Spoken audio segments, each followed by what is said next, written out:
Hello and good evening, everyone. My name is Stan Lemons, and I want to welcome you to the secrettowriting.com's presentation this evening, How to Fund Your Students' College Education. I am so delighted to have you all with us.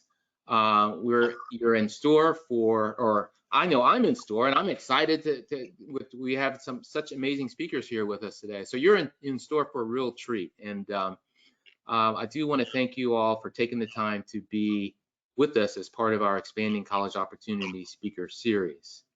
So this evening we are joined by two financial aid senior representatives, and these are just delightful people that I'm thrilled to have come to know. And first we have Amy Staffier and Robert Coughlin, and in a moment, I'm gonna ask them just to introduce themselves. And then after they do that, Bob is going to go through a few slides just to kind of give everyone a bit of background or sort of information and knowledge base on the college financing process. And then what we'll do is we will just we'll have a Q&A conversation.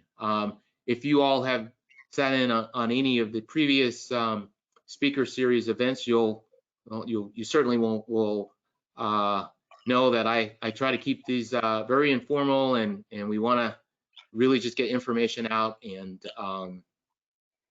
hopefully be helpful to you. So with that being said, I want to turn the mic over to Amy and ask her to introduce herself, and then Bob, and then we'll start with the slide presentation. Amy? Great, thanks, Stan. So my name is Amy Staffier. I'm the Director of Financial Aid at Simmons University, which is in Boston. It is an all-female undergraduate, and we have both male and female graduate. I've been there for almost 3 years, and prior to that, I spent, which seems crazy to say, 21 years working in the financial aid and admissions office at Harvard, a little college you may have heard of. And you know, this is something that I absolutely love doing, and I love being able to speak to families about this process, because it can be a little bit overwhelming and you know, confusing, and since it's something that I do every day, I enjoy giving back in that way. So Bob, over to you. Thanks, Amy. Hi, everyone. Thanks for joining this evening. I'm Bob Coughlin, Director of Financial Aid at Wesleyan University in Connecticut. Wesleyan is a small liberal arts college, private college, about 3,000 students. It's a 100% residential campus, so students come, they stay, and they have housing and they're able through Wesleyan. We're delighted to have you tonight. Prior to that, I was financial aid at Harvard Medical School, and that was where Amy and I got to know each other well. So we're going to today, though, just go over a few slides, and then as Stan mentioned, we hope you'll use the chat or ask questions and really make this conversational. And Amy will be interjecting as well as we go through the slides. I think one theme you'll see here is that things can vary by the college that you're thinking of attending. So it's really, I hope we can just have a good discussion about the process. I think for all of us in financial aid, our hope is that we can have families make informed decisions. And so hopefully tonight we can give you some information. We're really excited that you joined.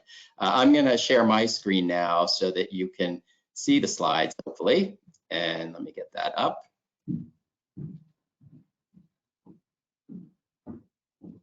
So I just want to start off briefly going very quickly through this slide. This is just saying there's a lot to college financing. Those top circles, hopefully the survival skills, hopefully will get you beyond just surviving and actually being knowledgeable and informed. And one of the circles up there is hearing resources. But we certainly are going to talk about college costs and really focus on your costs, not necessarily what the sticker price of a school is. We're going to go through financial aid applications, what forms you may need to submit to schools. They can vary as well. There are different delivery systems, different financing options. We'll talk a little bit about that as well. We'll look at an award package and talk about the things that you should be looking for in an award and when you're comparing offers at a school. And then what happens if you disagree with the amount of aid that's on that award letter, and what options do you have available to you? Most people don't like to talk about educational debt, although it does become a reality for some people. So we're going to talk a little bit about that as well. And again, with this informed information, we're really hoping that you can make good enrollment decisions that are realistic according to what and expected of what you're thinking you're able to pay and going to pay. So I like to start off first with looking at what a college costs. And you'll see here, you'll see a distinction between a private school, which is a little under $51,000 on average. And this is tuition and your housing and your meals. And then you'll see in public, it's lower, and it's much lower if you're in state. It's roughly $22,000, $38,000 if you're an out-of-state student. The reason public schools are lower cost is because taxpayers are actually paying and subsidizing some of the costs for the education, so they lower the cost there.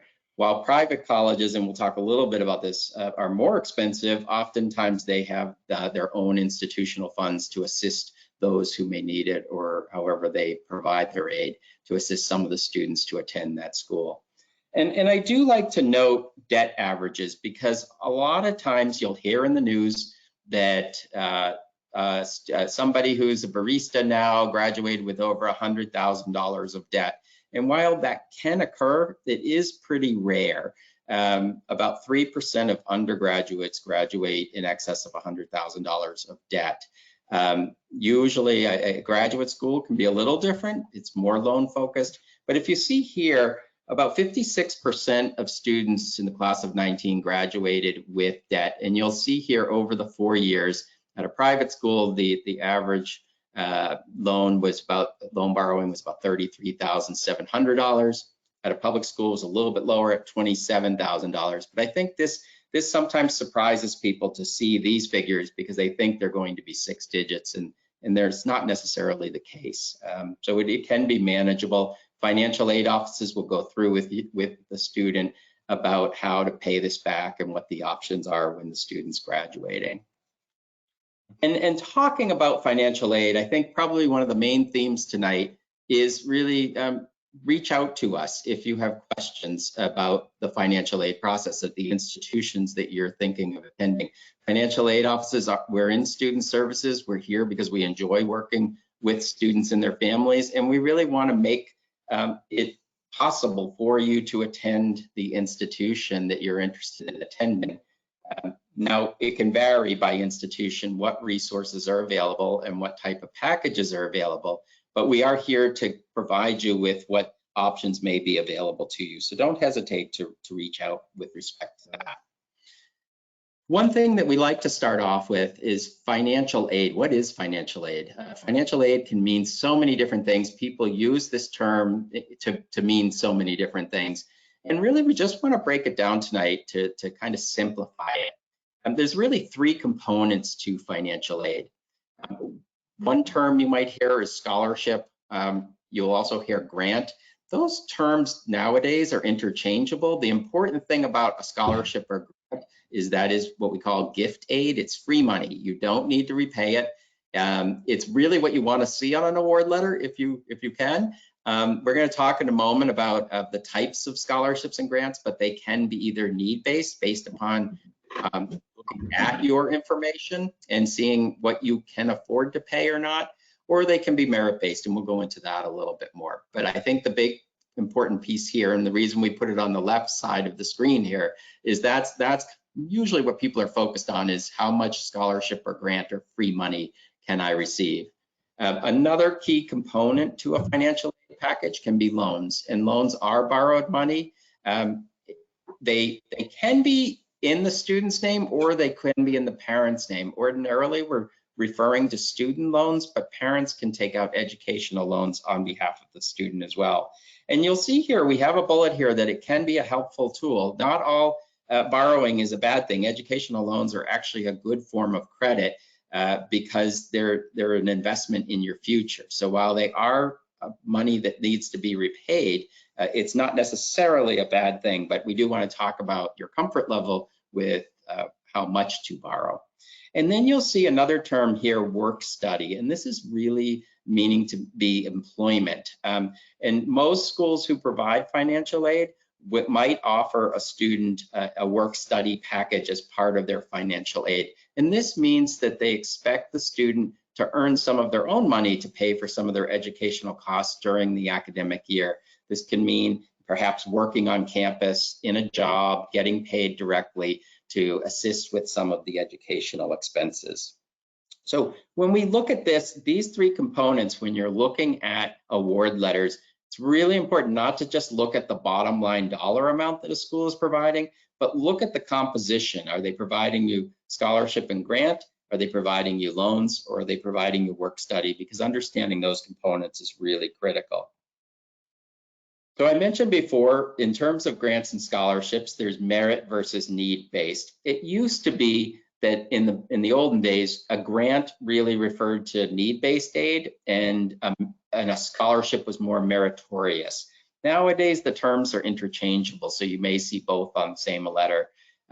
If they're merit-based are just that. They're based on some meritorious component that the student has. It may be an academic accomplishment, a high ranking. It could be a specific talent. It could be a music. It could be athletics. It can be for some meritorious component. There isn't need involved with this. This is based upon the meritorious component that the student displays. On the other hand, need-based aid is awarded solely on the family's ability to pay. So it's very different. We say in financial aid, comparing a need-based and a merit-based award is like comparing apples to oranges, because they're recognizing different pieces of a student's ability, and so they're very different in that sense. I will say one thing about need-based aid: it is based upon the family's ability to pay.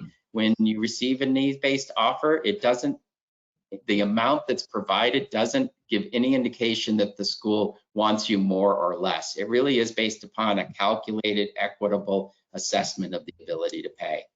So again, these are the free money that you want to look for. And we're going to talk a little bit about how is need-based aid determined. And this little slide just kind of simplifies how we determine need.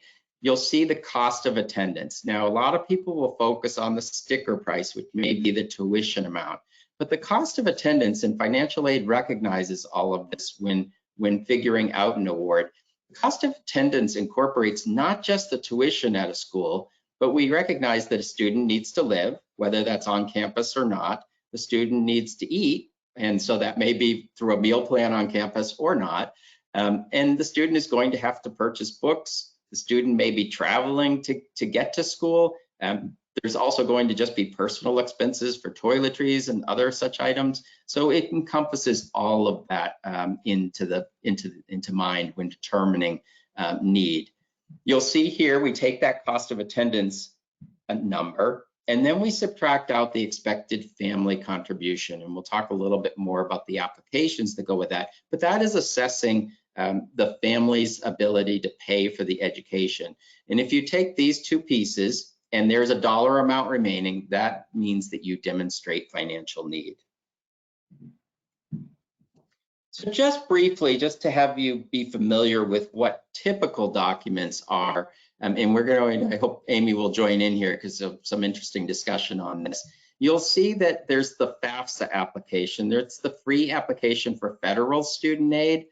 This is a formula developed by Congress, and it does determine eligibility for federal funding, but you'll see there can mean other things as well. A lot of schools use a College Board profile application if they have their own institutional funds. It has a different formula. It's usually used by schools that have their own funding that want to dig a little deeper into the family's ability to pay. So it's more comprehensive application. You'll see there is a charge for this versus the FAFSA is a free application. Schools can have their own financial aid forms, another piece of this as well. So that's something that you just need to look at each school's website to see what their documents are. And then depending upon the institution and what aid they're providing, they may ask for supporting documents to mirror and match and kind of get an agreement with what's put on the application. So this can include turning in federal tax returns and schedules and 1099s and W-2 forms and other documents. So I would interject there just to say something when I'm doing presentations and answering questions from families, oftentimes what I say is it depends. So it depends on the institution. So where at Bob's institution, he requires the FAFSA form and the profile form for awarding.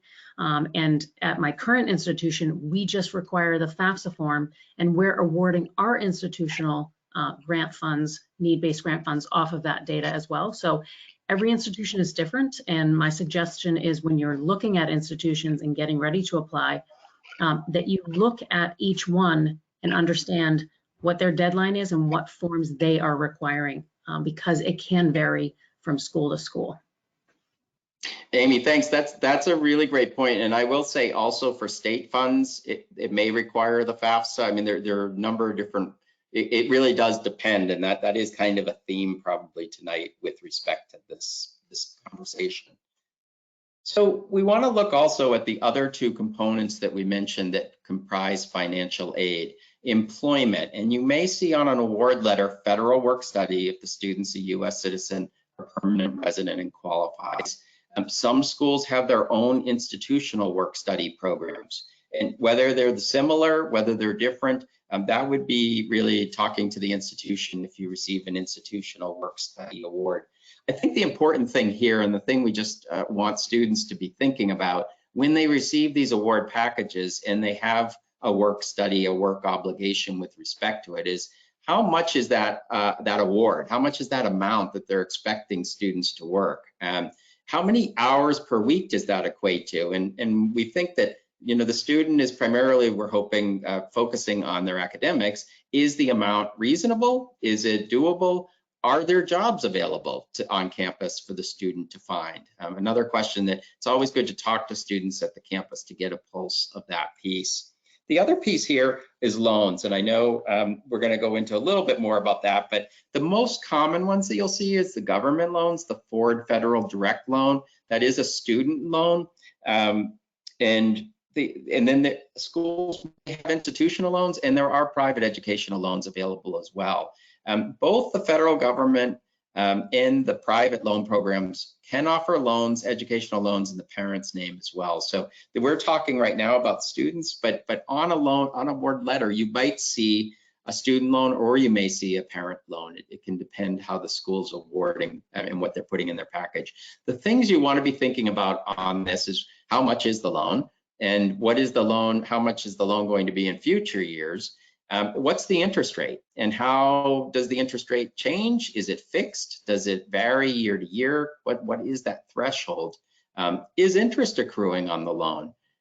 When does repayment begin? For most educational loan programs, it's understood that if it's a student loan, that the student is in school, that's their primary focus. So usually repayment will begin after the student is no longer at least half time. That's the federal government's definition, which can mean, if you're in a full-time program, can mean at graduation, but it can depend. And are there loan fees associated with the loans? So you might have a loan amount that you're taking, but is there an administrative fee so you won't actually see that money? Just important questions with respect to this piece. And to your point about oftentimes, you know, families might be concerned about taking on loan debt. With the federal student loans that there's no credit check, that's required for the student, but the government has limits in place. So for a first year student, the maximum they can take for a typical kind of dependent student is about $5,500. If you borrowed those maximums, you would come out with about $27,000. And I think it's important to think about what does that look like as a monthly payment. And that's at the interest rates right now, it's just under $300, which is reasonable when you think about in the class of 2019, the starting salary was about $50,000 as average.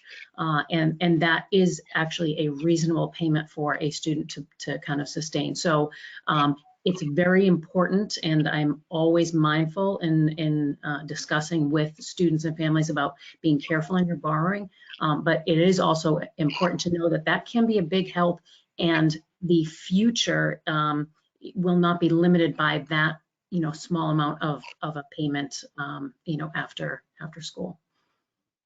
And thank you, Amy. And also one thing, certainly with the federal loans, and it can vary with the private loans, but understanding repayment options repayment plan options when you're finishing. It may be a standard fixed monthly payment over a set number of years. It may be based upon income, which can help. Sometimes it depends upon how much you're borrowing and what your income is, but there are options available, and this is where financial aid offices can come in handy to really guide you through this to have a better understanding. I think Amy's point is really on target of really understanding not just how much you're borrowing right now and what your comfort level is, but what does it mean when you're in repayment, to understand that perspective as well. So one question that comes up all the time is special circumstances. Let's say the application didn't really give a good reflection of what your financial situation is. I put on here, the FAFSA application doesn't have boxes to write special circumstances. So if the school just collects the FAFSA, you can contact the financial aid office and send them an explanation to clarify what's going on in your situation. And colleges will review these and may request additional documentation in order to do what we call professional judgment, to say, yes, the information that was reported on the applications isn't really reflective of the parents' or family's ability to pay. Bob, that's it. Yeah. I want to jump in there. That's Sure. I think a particularly interesting point as it relates to where we are now, given COVID, when the employment situation of a number of families has changed, and thereby their financial picture has changed. So any sort of, I don't want to get us off track, but any thoughts, advice, Amy or Bob, as it relates to just the world of COVID and how that is impacting things? I mean, what I would say is when you're completing a financial aid form, so for our students who are applying to be in the fall, so if your student was a senior in high school right now, you're reporting out on 2019 income information. So you're always kind of 2 years behind. And COVID or not, people's incomes could change, right? There could be loss of job, there could be medical, whatever is going on, could be a reality. And so my suggestion always is to reach out to the financial aid offices, and as you're in the process of potentially applying to multiple, it does require reaching out to each individual one, find out what their process is.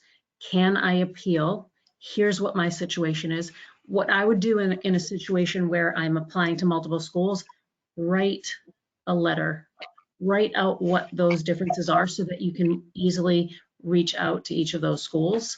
But we are certainly seeing families who have been affected by COVID, even though 2019 income might be what we're looking at. They're living right now in 2021, and that financial difference is quite different. And we are able to use something called professional judgment, where we can make adjustments.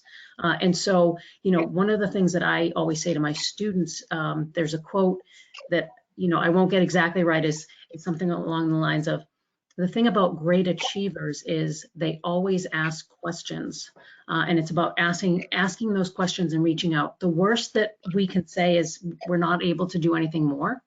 Right.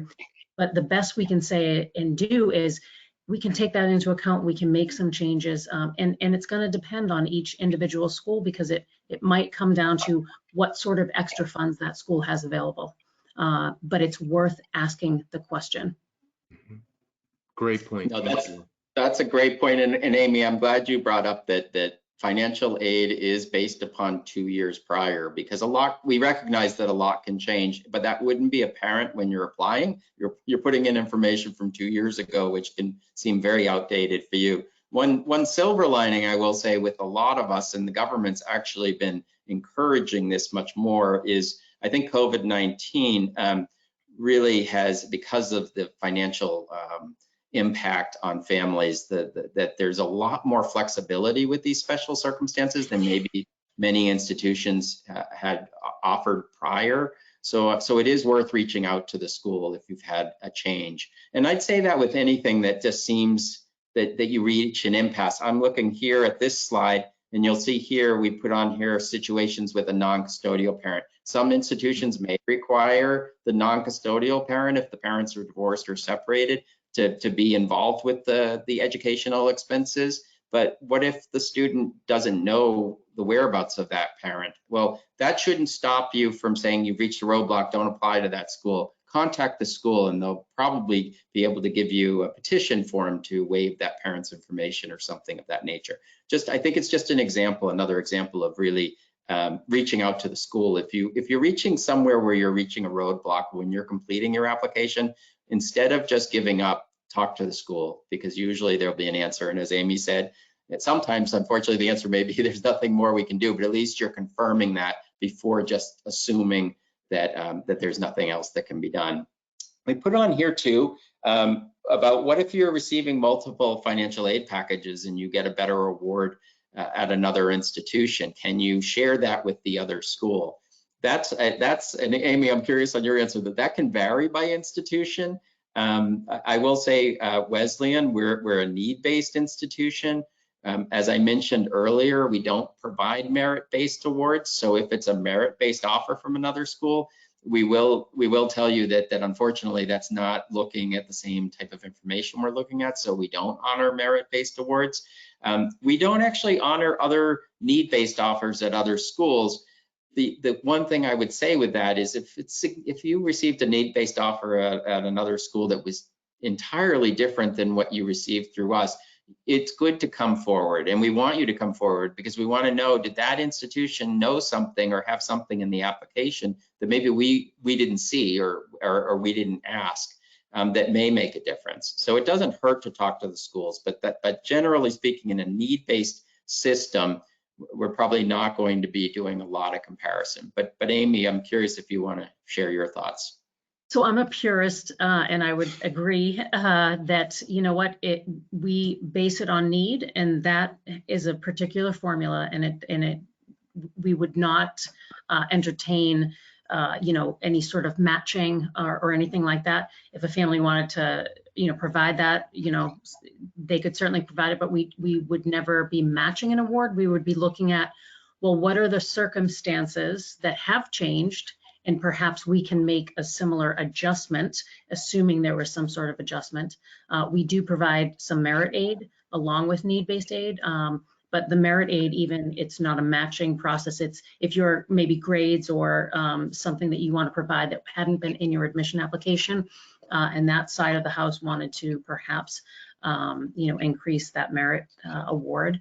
But I think there are schools out there that do that might look at an award and maybe match an award. And in my eyes, then that's not need-based aid, and that's not even merit-based aid. That's just trying to get you to attend their school, if I'm being honest.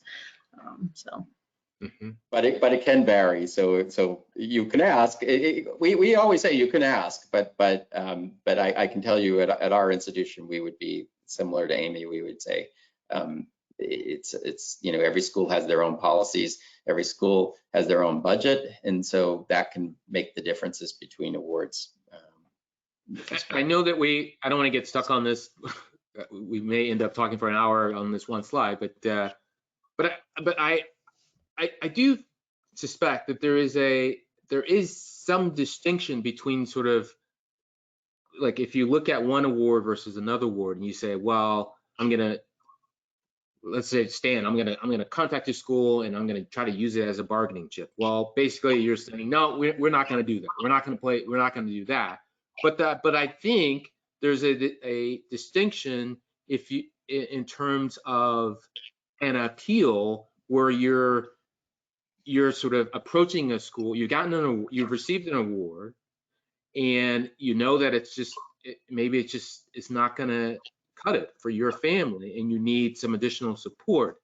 I think there's nothing wrong with approaching a school and sort of stating your case and saying, this is our circumstance, this is what's going on, is there more that you can do, and sort of asking, not sort of the hard press, trying to negotiate per se. Tell me if I'm totally off base or not. We have people who say that all the time, of course. And that's what I think both of us are saying. Ask, bring your case forward, but know that if you're, coming to a school that really, it's kind of need-based, they're probably going to say, well, what information can you have? Is there, increased medical expenses for something? Is there an income change? Because we have to be able to document an adjustment and a reason and document that, particularly on the federal side, to make any sort of adjustment. We're audited every year. And so to be able to do that, we have to kind of document a trail of, this is why we made that adjustment, and so that's all.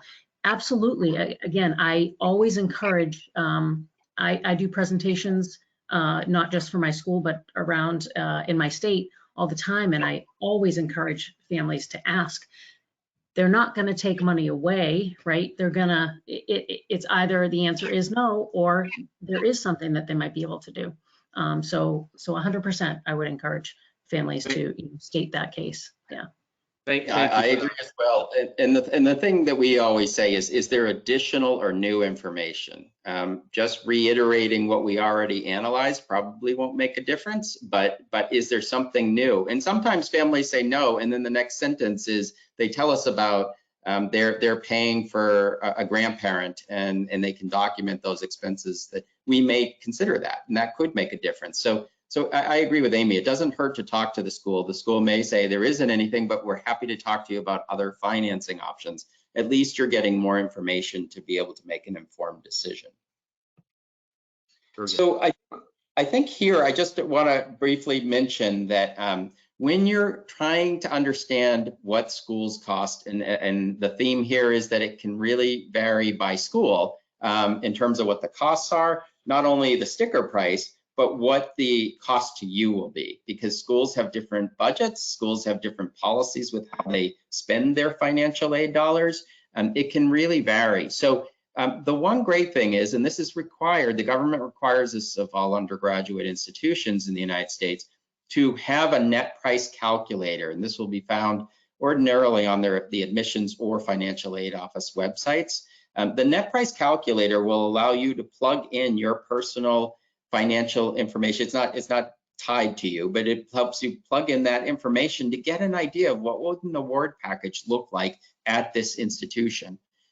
So I always encourage families to go out and use the calculators. If the student or the child is not going to be in school for a couple more years, just remember that whatever year they're entering in that fall year, go back and put the income information in from 2 years prior, and that will give an idea of what the award package might look like at that school. I know here about 60 or 70 private schools, mostly private, use what's called the My Intuition calculator, myintuition.org. It's a much quicker calculator that gives a rougher idea of what an award package would look like. But you can go to each individual school's website and plug in information. Ordinarily, we encourage you to have your tax information available when you're plugging in that information, because some of the questions get pretty specific to the tax return. But it can give you an idea, and this will help you see, okay, this will help you remove from the sticker price to what your price is going to be, and then you can weigh the value versus the price at that institution.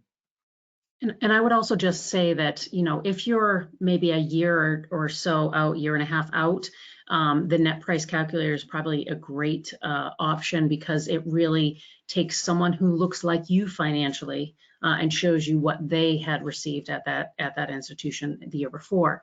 If you are a little bit farther out, because net price calculators vary by school, and some of them you're putting a lot of information in, and it could be potentially a little overwhelming, is the federal government has something called the College Scorecard. That is a great tool to use. And I like to give props when the government does something right, because we all know that doesn't always happen, but they collect data from every institution. So this is a centralized location. It's actually fairly easy to look at, and it gives you broad categories of net price. It gives an average net price, but then you can detail in a little bit more, and it goes by income level. So you can get a sense through that. And just so you know, net price is that cost of attendance minus grants and scholarships. So it doesn't include loans. It's just saying, what is someone paying after any grants and scholarships are put against that cost of attendance. Great. So I know a lot of people ask about how can they find money. So obviously, going to the schools and seeing what type of money they will give you based upon your situation is one start. Private scholarships or outside scholarships, external scholarships, and I don't think Amy and I both cannot wholeheartedly encourage you enough to begin seeking outside support. There are a lot of foundations and agencies and organizations that provide scholarship, that free money to students. A lot can go unclaimed. So it's really a great opportunity to reduce your costs. We put some tips on here. It is a numbers game. So there is something about, you do need to basically apply for 10 to get one that you might, or you need to review 10 to see one that might be applicable to you, that you might be eligible for, and you need 10 of those to maybe actually receive an award. So it's still really worthwhile, because if you receive free money, it's free money. It's not being repaid.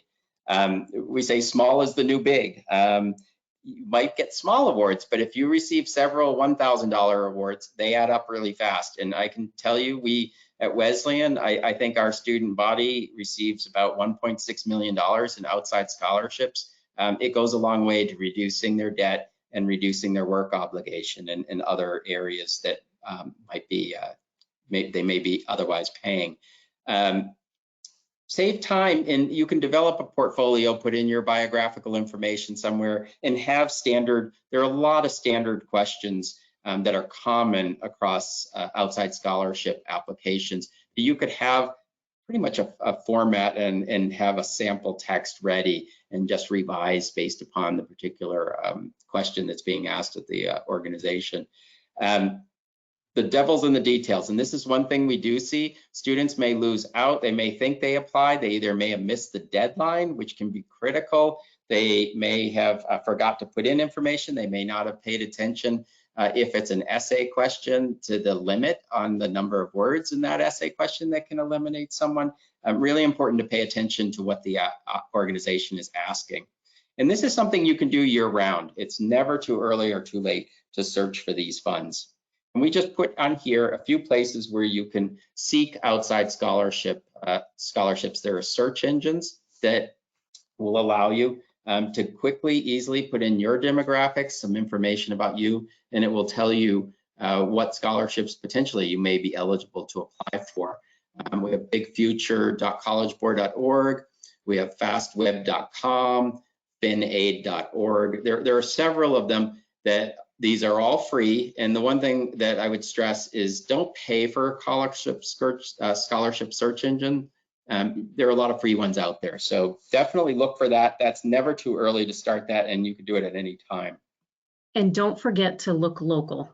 So you're oftentimes a guidance office within a high school will have information about local, town, city scholarships. And oftentimes with our students, we see that they have received some of these, through the high school. There's usually an application process. So don't forget to look local when you're also looking, nationally. Really good point. And we just put some questions on here to be thinking about when you're going through the college process. In the admissions process, our decisions need blind. There are a pretty small number of schools that are need blind institutions, meaning that the admissions office reads your application and admits you and doesn't have any interest in caring of whether you're going to cost a lot of money to the school or not, or you can pay yourself. They're basing their admission separately. Many schools are need aware in the process, where it does matter that if you're applying for institutional aid at that school, and you do need to indicate that prior to admission, or else you may be ineligible for institutional financial aid at that school. Does a school meet full demonstrated need? So if we went through that formula that we went through on several slides ago about, okay, we figured out you have need, how does the school provide up to that amount? Or a lot of schools may not be able to provide that amount, so they may have a gap, and that's something to pay attention to in an award letter, just to see, okay, how will I fund this extra piece? We talked about the loans and work study and that self-help aid. Is it going to change over the years? You may have it in 1 year's award package. It's good to talk to the school about how does this change as I progress through my years. Scholarships and grants are free money, but you want to know what the conditions are to keep them. Is it automatically renewable? Does it go up? Does it go down? What happens in future years? Because you really need to plan for 4 years, and you may not have all the information in those 4 years, but you can get a sense from the school what will happen as you go through the 4 years. And what categories of aid are available. And this you really, again, can go to just doing research, going to the websites and looking at the schools to see, do they offer merit or aid or not. And we talked about the appeal process, the reconsideration process. What are those options available to you? So right now, where do you go? I think research is really the answer here. Go to websites and look at the materials and see what each school is expecting. I think really important are those deadlines. Some schools have a cutoff and they have a deadline, and it's a hard deadline. And if you don't apply in time or your application's incomplete and they're limited in their resources, you may not be eligible for aid in that year, or it may be reduced. So really important to look at deadlines with respect to that. It's a critical piece. And again, the private scholarships, looking for other sources of aid is critical as well. So before we open it up to any questions that may be in chat or other questions, we just wanted to kind of go through a little bit of how we would approach this starting now, if you're starting the process, is to get organized, to start collecting information. And it can vary by school, so you do need to document what deadlines are at different schools, what pieces of materials are the schools looking for? Does the school offer merit aid that may be something you may qualify for? Is it need-based only? Really keep track of this so that you have a better understanding as you consider applying to schools. Assess affordability, and this really has to do with the net price calculators, using those to get an idea of how much that school will cost you, meaning how much is being received in gift aid, and then what's the difference, and how much is it going to cost you either in borrowing or in work or some other fashion. And develop a plan. And this is good to do before you even apply to school, actually, if you can, in an ideal world. We hate when we get to students that are admitted or excited and haven't gone through this process to see, is it in line with what their families are thinking about paying. So that's the communication piece. You need to be talking, students and parents need to be talking. The last thing we hate to see is somebody have their mind set on a school and get in and then realize that there's disagreement in terms of who's going to pay for it. And that goes along with the check assumptions. Just because you get into a school doesn't necessarily mean you may be able to afford it. It may be, but kind of figure that out a little bit beforehand by doing this homework beforehand. And this is where we get to developing realistic expectations, because if you've done these pieces, then you have a better, you're more informed about what probably an award package will look like for you and what your comfort level is before you've been admitted, so that you can make those decisions pretty easily once you are admitted. And ask questions. I think that's a key piece here as well. So and then I can't stress enough, just make sure you're paying attention to deadlines. That's a real critical piece. So I'll turn off our slides for a moment so we can have a little conversation if people have questions. Amy and Bob, that was fantastic. You all you covered so much information, and that was really helpful. I want to say to the audience, so you are all audience. You've been terrific with sending in some questions. So I'm going to start us off by asking our panelists some questions. But I want to remind the audience that you can use the chat. You can type in your questions, and then I'll take a look at that and then ask our panelists there. Bob, if you can turn off the, I don't know if it's a little tricky there to turn off the share screen. That way the audience will get a full image of, there we Sorry go. about that. Sorry. All right, no, that's all good. All right, so again, please send in your questions through the chat. So let me just, one of the questions that came in was related to, situations where a family may, the student is a 9th grader or 10th grader, and the family has not saved much money for college, and as a result, that family may feel a little bit intimidated about the whole college application process and financial aid process. What is your advice to families that are in that situation where maybe they just, for whatever reason, haven't been able to or don't have sort of resources in the bank or have you to pay for school? And I open it up to either one of you. Yeah, so I mean, I would say you're not alone, and that's probably a very important, thing to say, to validate that there are plenty of people who are in that exact same situation, and it shouldn't hinder you from still doing some research and applying to schools. Applying doesn't lock you into having to pay or go to that institution. It just provides you with the information so that you know what that might cost, and you may be surprised that it becomes something that is affordable, that you're able to manage. So I wouldn't say that just because you haven't been able to save that necessarily limits your choice. Yep, and I would say also definitely that's where using the net price calculators can help to get an idea, because I think people are really surprised. I'll share Wesleyan University costs $80,000 when you take all the costs in. That's prohibitive for most people, but they don't understand that we provide of our own money $64 million of institutional aid each year, which means that most students on financial aid are receiving on average a tuition grant.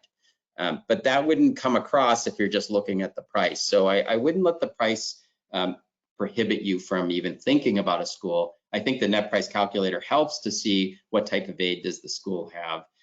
One thing about financial aid that I think is important to understand, and it is true in our country, we don't talk about finances.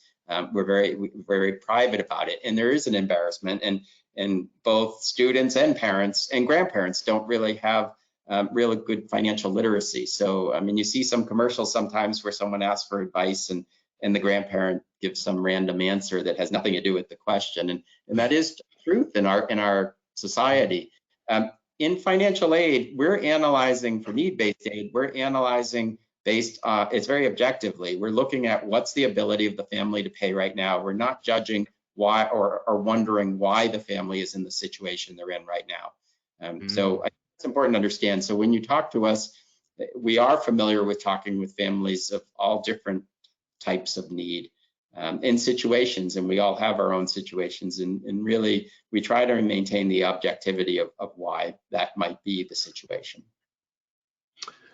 Maybe on the on the flip side of that, and I don't know if your answer is would be fairly the same, but what about the situation where the family says, well, we earn too much.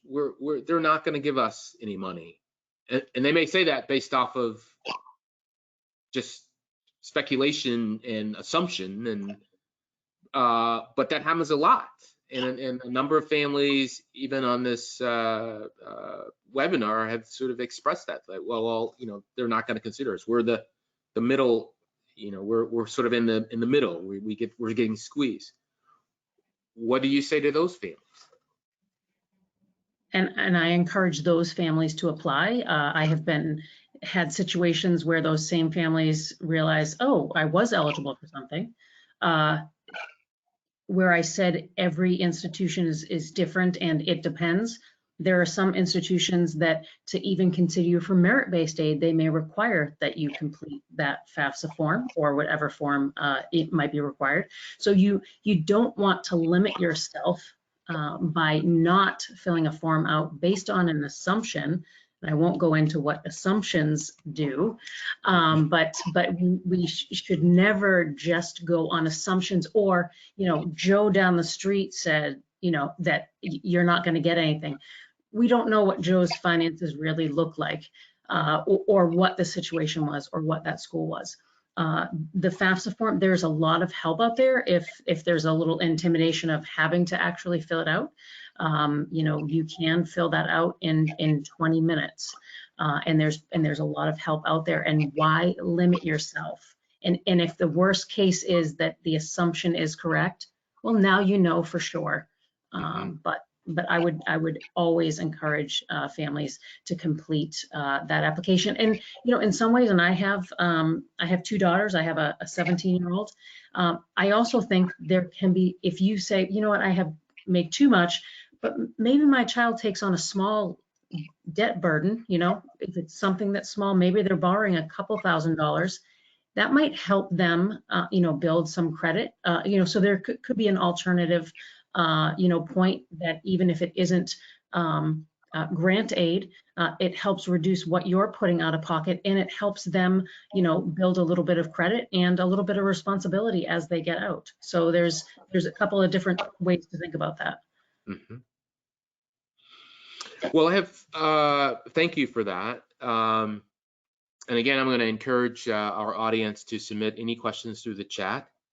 But Stacy in Dallas, as well as Alicia from Columbia, Dallas, Texas, that is, and Alicia, I think it's right, from Columbia, Maryland, asked about, they both of these families have multiple children. In one case, 3 children, and I'm not sure about the other family. If I were, I'm not in that situation, but that could bring a little concern, bring about a bit of concern when you think about the cost of college. And can you offer any advice to Stacy and Alicia about how they might approach planning for college and financing college, as well as even talking to an aid officer about their situation?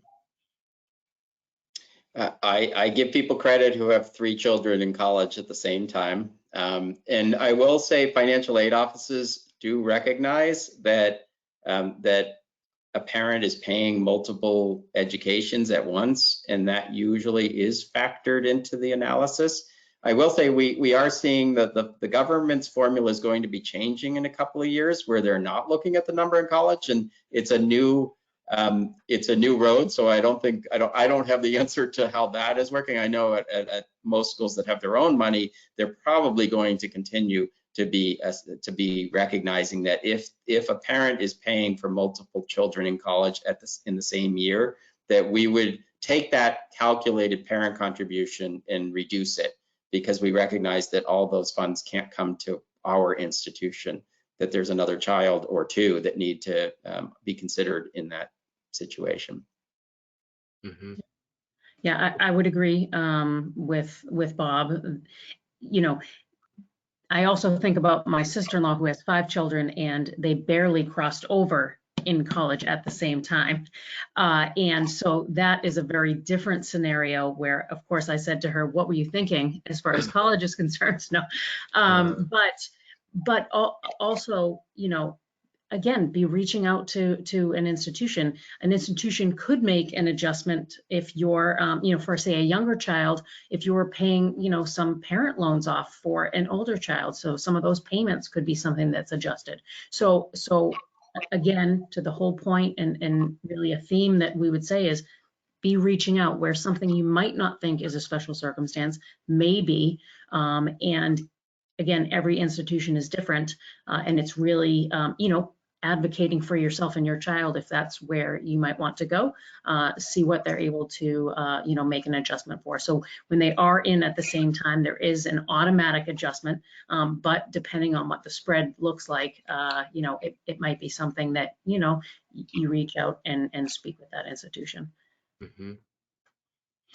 You know, I talk to a lot of families about planning for college from an admission standpoint, but let's just get down to the, you know, sort of rubber meets. How's it? Gosh, my words are getting a little jumbled up here. But the rubber meets the road. Rubber meets the road. That's what I'm looking for. So I'm a middle school parent, and I'm thinking ahead. Or maybe I'm an elementary school parent. I'm trying to be forward thinking. I want to plan. I want to be on top of my game. What do I need to do? I mean, walk me through kind of, you know, middle school, you know, some key things that I need to do, practical things I need to do in middle school, and then as I'm approaching the high school to get ready. And you've touched on a number of things in the presentation, but if you can somewhat talk from a, you know, from a chronological standpoint, that would be really helpful. So what I would say, and one thing that we haven't really touched on is, you know, you kind of broach the subject of saving, right? So, you know, not every family is able to, and there are certainly, you know, saving for retirement and paying down debt. But if you're talking about a family that has an elementary or a middle school student, even the beginning of high school, if you can put some money away, it's going to help you in the long run. And I think sometimes what happens is parents say, well, I can't possibly save enough that it's going to matter. But as when I do, you know, presentations to our college students, and I say, hey, if you can, once you're out of school, even if you start and it's $5, $10, $50, you know, in a month, you can start to do some of that just helps you later. That's one thing that can happen. When you're in elementary and middle school, really most of the stuff that we've been talking about is a little bit farther off. Costs can change. You can certainly use and start to delve into what is my student interested in doing, and then maybe be zoning in on some institutions and looking at cost.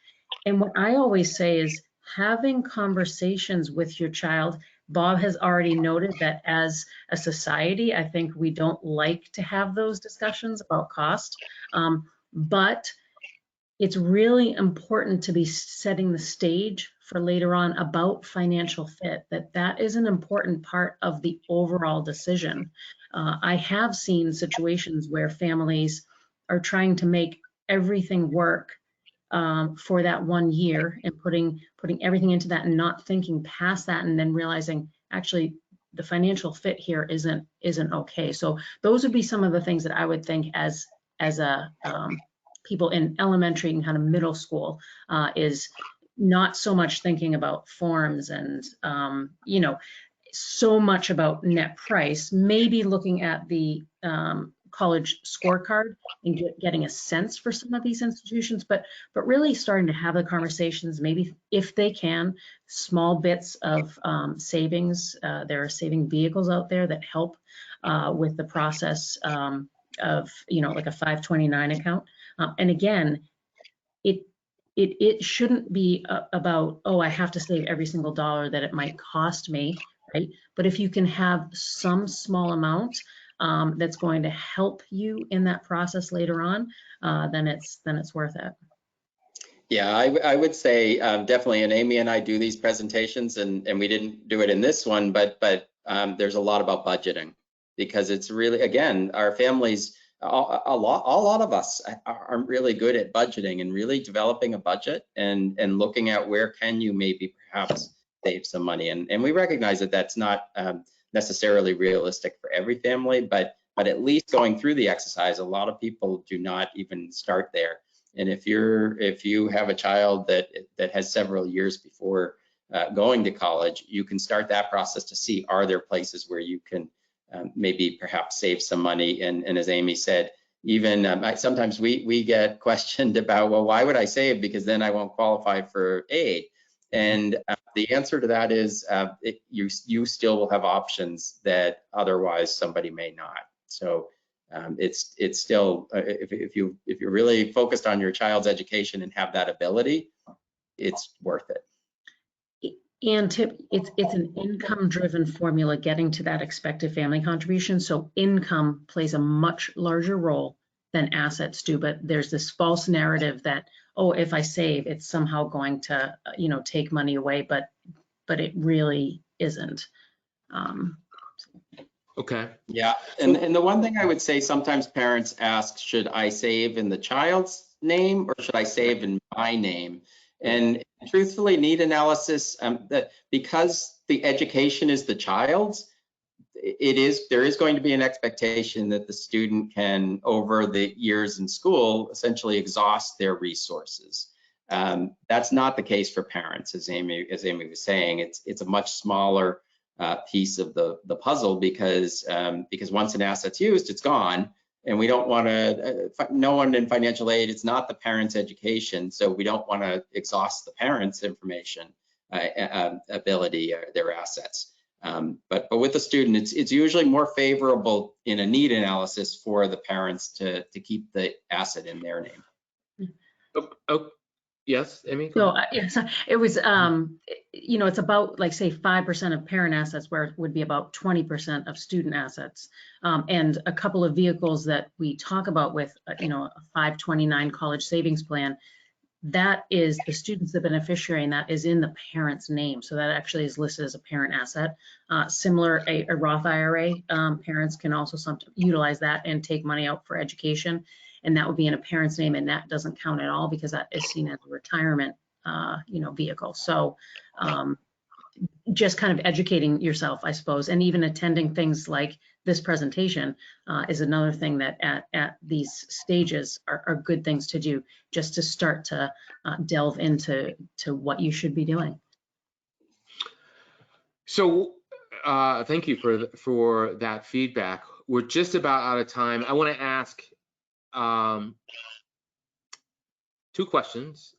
The first question, if either one of you could take it, and then the final question, very quickly, if both of you could take it. So the one question is, and this comes from Monica in Texas, what should families,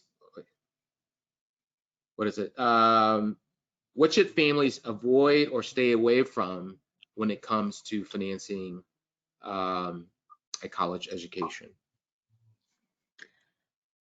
I would say what families should stay away from is taking on more than they are able to manage, right? So that might be too much of an out-of-pocket payment, might be taking on additional debt that is unsustainable, and because there's that institution doesn't provide as much need-based or merit aid, and kind of that gap is too much. I've those are the situations where you hear about someone who has accumulated a lot in, private debt.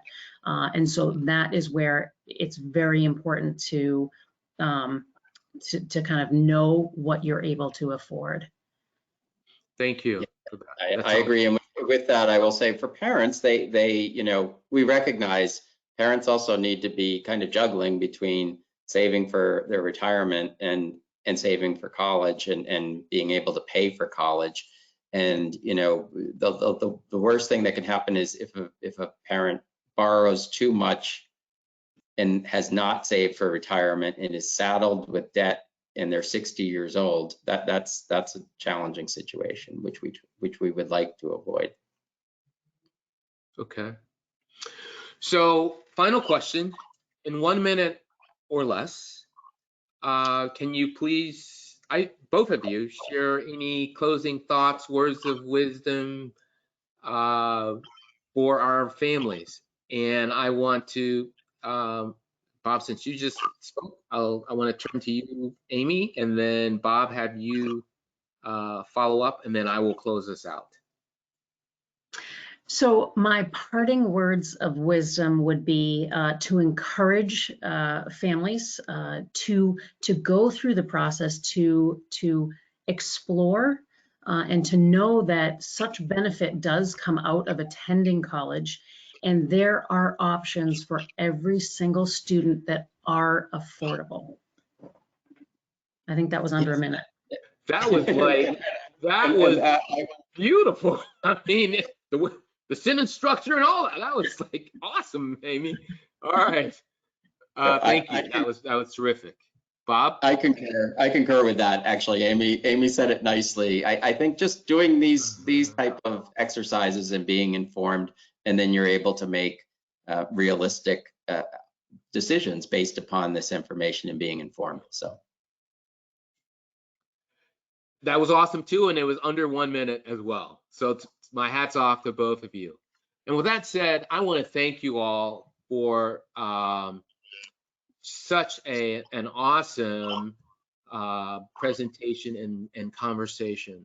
The information has been phenomenal and very helpful.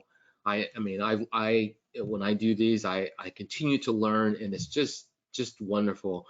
And you have given of your time, and that is really appreciated. And I know the families here would agree with that. To the families that have joined us this evening, I want to thank you for taking time out of your schedule to be with us. I ask you to come back. We have more presentations coming up. Please go to our website, thesecretToWriting.com. Look under the Expanding College Opportunity Speaker Series page, and there you will see a calendar of upcoming events. I just encourage you all, please feel free to reach out to me if I could be of help. And I want to, again, just thank you and wish you all a fantastic evening.